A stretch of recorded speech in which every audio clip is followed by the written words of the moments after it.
이런 말이 있습니다. 연못 속에 아름다운 물고기가 있는 것은 참 아름답습니다. 그러나 그 물고기가 우리의 침대에 누워 있다면 그것은 참 혐오스럽습니다.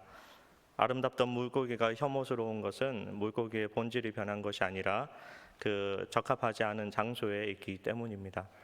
논밭에서는 반드시 필요한 흙이 우리의 방바닥에 놓여 있다면 그것은 쓸어야 되고 청소해야 되는 것입니다. 성도님 여러분, 우리에게 가장 가치 있는 일은 우리가 있어야 될 자리에 있는 것이고 또 우리가 해야 될 일들을 하는 것입니다. 학창 시절에 선생님께서 과제를 내줍니다. 그리고 그 과제를 내준 뒤에 다음 날이 되면 두 부류의 사람이 있죠. 그 과제를 한 사람과 그 과제를 하지 않은 사람이 있습니다. 오늘 말씀에 보면 17절에 70인이 등장하는데 그 70인이 예수님께 보냄을 받은 사람으로, 즉 예수님께 과제를 받은 사람으로 이제 돌아오게 되는데 그들의 반응은 어땠습니까? 기뻐했다라는 것입니다. 무언가 일을 하고 무언가 남들보다 더 많은 에너지를 써야 되는 그 일, 다른 사람은 쉬고 있을 때 쉬지 않고 그 일들을 감당하는 것은 어쩌면 참 귀찮은 일입니다. 그런데 오늘 말씀에 70인이 기뻐했다라고 말씀을 했습니다. 앞서 과제 이야기를 드렸습니다. 선생님이 과제를 냈을 때 그 과제를 한 사람은 선생님 앞에 나올 때 기쁨으로 나올 것이고 과제를 하지 않은 사람은 기쁨이 아니라 고개를 숙여 나올 것입니다. 성도님 여러분, 저와 여러분은 우리 예수님께 나올 때 어떤 마음으로 나오고 있습니까? 기쁜 마음으로 나오고 있습니까? 아니면 고개 숙이는 일이 많습니까?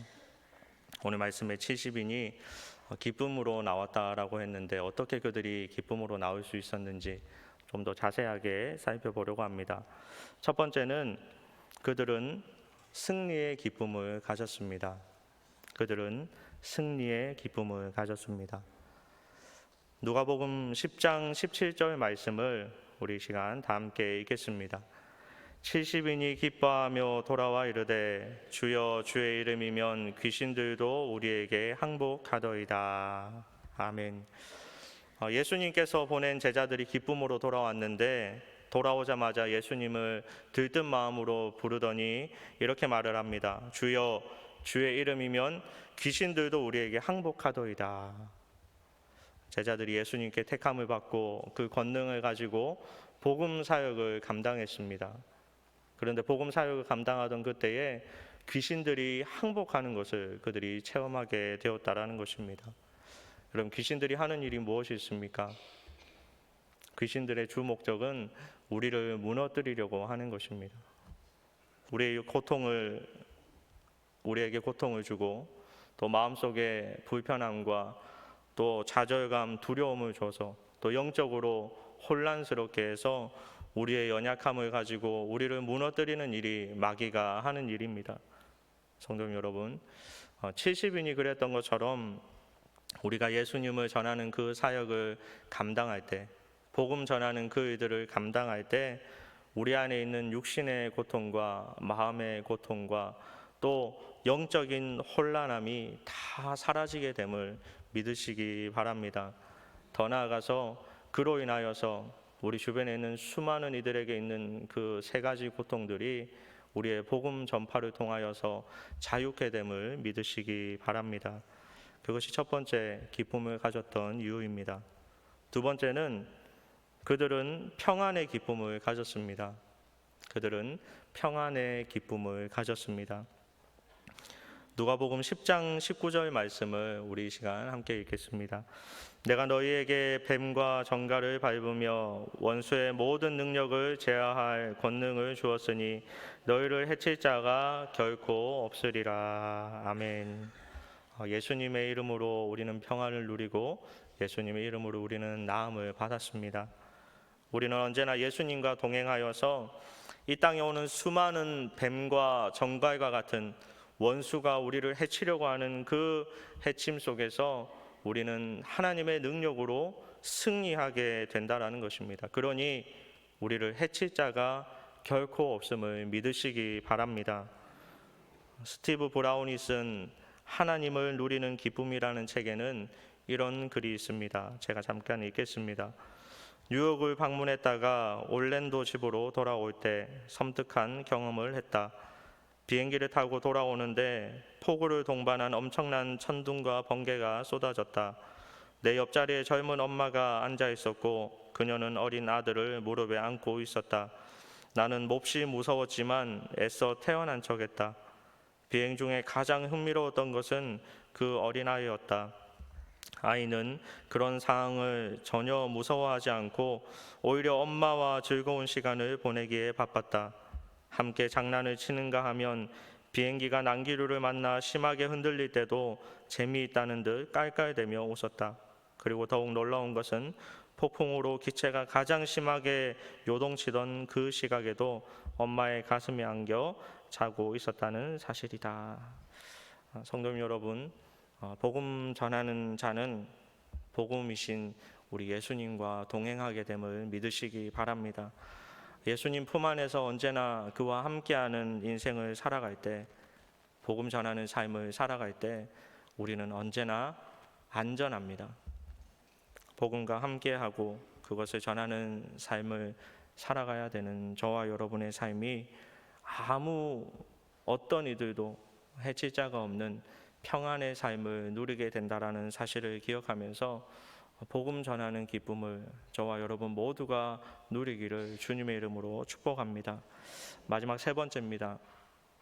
그들은 천국의 기쁨을 가졌습니다. 천국의 기쁨을 가졌습니다. 누가복음 10장 20절 말씀, 누가복음 10장 20절 말씀을 다 함께 읽겠습니다.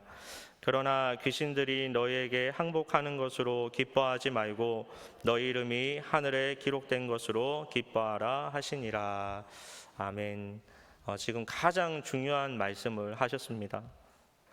귀신을 항복시키는 것, 모든 능력을 제어할 권능을 받아서 평안을 누리는 것도 너무나 기쁜 일이지만 그것보다 우리의 이름이 하늘나라 기록책에 기록되어 있는 것이 가장 기쁜 일이다라는 것입니다. 성도 여러분, 이 땅에 수많은 은사를 가지고 귀신을 쫓아내는 것, 그리고 평안을 누리는 것, 그것으로 인해 우리가 하늘나라 생명책에 기록되는 것은 아닙니다. 아무리 많은 은사를 가지고 아무리 많은 귀신을 쫓아내어도 아무리 이 땅에서 평안을 누린다고 하여도 그것 때문에 우리가 생명책에 기록되는 것은 아닙니다.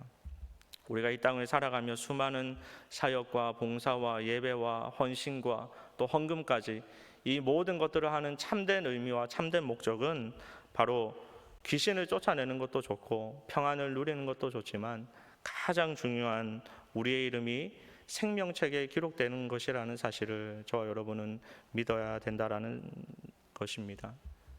복음으로 살아가는 저와 여러분, 그리고 복음 안에 살아가는 우리 귀한 성도님 여러분, 이런 천국의 기쁨이 우리 안에 언제나 넘쳐나기를 주님의 이름으로 축복합니다. 말씀을 정리하겠습니다. 우리에게는 분명 각자에게 주어진 사명이 있습니다.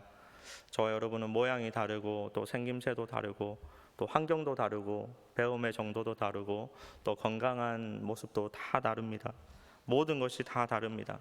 하지만 하나님께서 저와 여러분에게 공통적으로 주신 사명이 있습니다. 우리가 잘 아는 하나님의 지상 명령이 바로 그것입니다.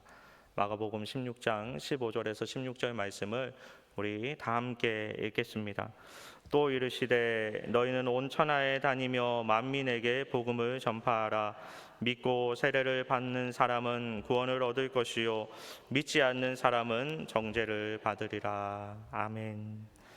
숙제를 할 때는 힘이 듭니다. 사실 숙제를 좋아할 만한 사람은 없습니다. 저도 마찬가지입니다. 그러나 그 숙제를 다 감당할 때, 하나님 주신 사명을 다 감당할 때 우리에게는 승리의 기쁨이 있고 평안의 기쁨이 있고 천국의 기쁨이 있음을 믿으시고 그 기쁨을 모두 다 누리면서 우리가 해야 될 복음 전파의 사명을 기쁨으로 오늘도 주어진 환경 속에서 거하는 처소 속에서 또 일하는 모든 곳에서, 움직이는 활동하는 모든 곳에서 그 일들을 잘 감당하여서 세상에 줄 수 없는 기쁨을 많이 누리는 저와 여러분의 인생이 되기를 주님의 이름으로 축복합니다.